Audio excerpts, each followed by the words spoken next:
and recognize the Filipino community right here. And I want to recognize all of us for being here today. Because we really do have power. This is what power looks like. Can you feel it? Can you feel it? Alright, so first I want to give a recognition to the folks who can't be here today. To all the AB 540 students, to all the undocumented students, to the student to the student parents, to the youth, to those back at home who are locked out of this university because they can't get here in the first place because we can't afford it. This is for all of you. This right here is for all of you.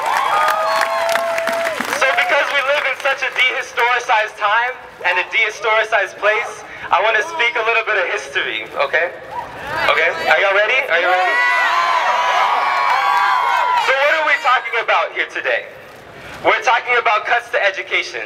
We're talking about the disappearance of valid forms of knowledge, the disappearance of histories, and the disappearance of bodies.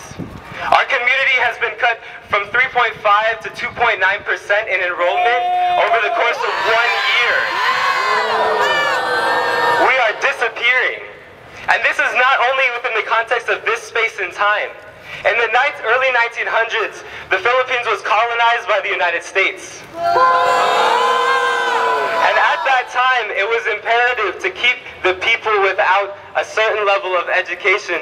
But even though the education that was spread, there was education that was spread, but it was in a colonial mindset. So in the Philippines, we weren't allowed to learn our histories. We weren't allowed to learn histories of struggle. We weren't even allowed to speak Tagalog in classrooms. So when we talk about fighting for our stories, when we talk about fighting to even be here in the first place, this is a struggle that has hundreds of years of context. It doesn't begin today. It continues today, and it will continue past today. So I want us all to take this energy right now and realize that we can make something happen. We are standing here today, and it has taken a struggle and a fight to be here. So take that energy and know that we can make it open for all of our future youth, because if this place is not accessible to our future generations, then what's the state of California going to look like? Right? We won't be able to build. We will have nothing left. But I do want to say, because in the sense of historicizing, we are standing on steps and in a Sprout Plaza that the Black Panthers walked through, right? We are standing on steps that have been spoken on since the free speech movement, and we are standing in that history, and it is time again to throw our voices and our bodies and our histories against those gears of the university and make things move once again. Because we can win these struggles and we can win these fights. So I want to say something.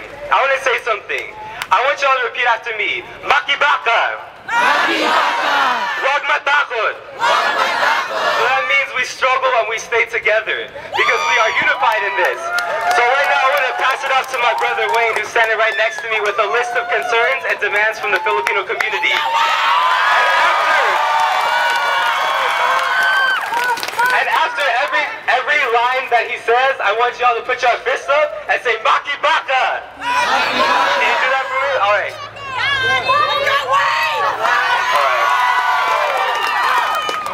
We, the United Filipino Community of the University of California, Berkeley, therefore unite with the other communities of the university to support one another in our goals to protect students' rights and to preserve the right of equal education for all students. As such, we claim the following, whether currently executed or planned, as acts of misconduct and/or issues concerning our community, as well as the welfare of the whole Berkeley student body.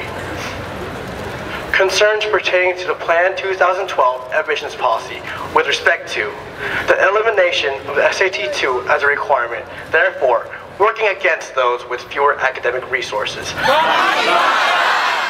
The requirement to complete 11 out of 15 A through G requirements by the 11th grade, diminishing the number of students able to be considered for the UCs.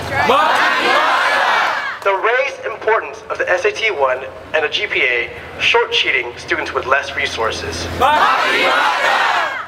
The continuing decrease of the percentage of the Filipino incoming freshmen. The uncertainty of the multicultural center's future regarding the expiring MOU and the future determination of space and autonomy. The condensing of the Asian American Studies, Chicano Studies, Native American Studies, etc. into a singular Ethnic Studies department. The layoffs of essential staff members that serve the student body and the Berkeley community. The threat of the staff members serving the Filipino community and other communities of color being fired due to the calculated amount of students served. Quantity shouldn't override the quality of one's service to the students. The continuous rise of tuition due to irresponsible spending by the administration heads. The lack of clarity in where money in the budget is going. We want to know where our tuition money is actually being spent. The lack of institutionalized aid for AB 540 and undocumented students.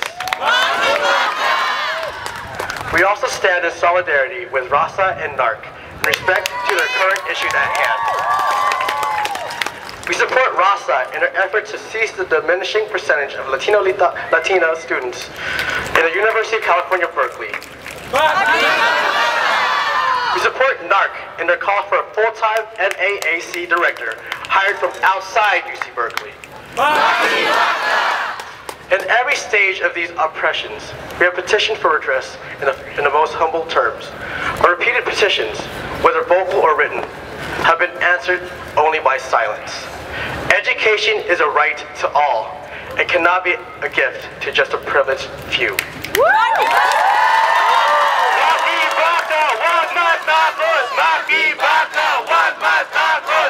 Whose university? Our university! Whose university? Our